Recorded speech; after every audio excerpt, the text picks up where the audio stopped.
ইংরেজিতে সি এর উচ্চারণ কখনো চ হবে, স হবে, ক হবে, এই সমস্ত কিছু 40 সেকেন্ডের মধ্যে শিখতে চলেছি। সি আর যদি কখনো একসাথে আসে তাহলে এর উচ্চারণ হবে কয়রফলা। যেরকম ক্রেডিট, আপনাদের ফেভারিট হচ্ছে ক্রাশ। সিএইচ এর উচ্চারণ চ, change, charge, teacher, watch, CH আছে কিন্তু এগুলোতে। আবার এই সিএইচ কখনো কখনো আলাদা উচ্চারণ করে কয়ের মতো, যেরকম কেমিস্ট্রি, সিএইচ আছে বাট কেমিস্ট্রি হবে।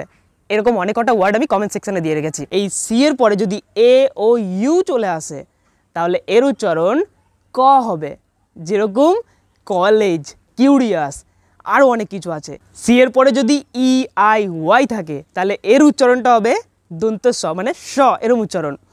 Saint, cycle, Celsius. সবথেকে ইম্পর্টেন্ট একটা কথা, কমেন্ট সেকশানে আমি এমন কিছু উদাহরণ দিয়ে দিয়েছি, এমন কিছু ওয়ার্ড আর তার বাংলা মানের উচ্চারণ সহ, এইগুলো যদি পড়ে নিতে পারেন, এত নিয়ম আর মুখস্থ করার দরকার নেই, বোঝারও দরকার নেই, শুধুমাত্র ওই উচ্চারণগুলো করে নিন আর সমস্যা হবে না।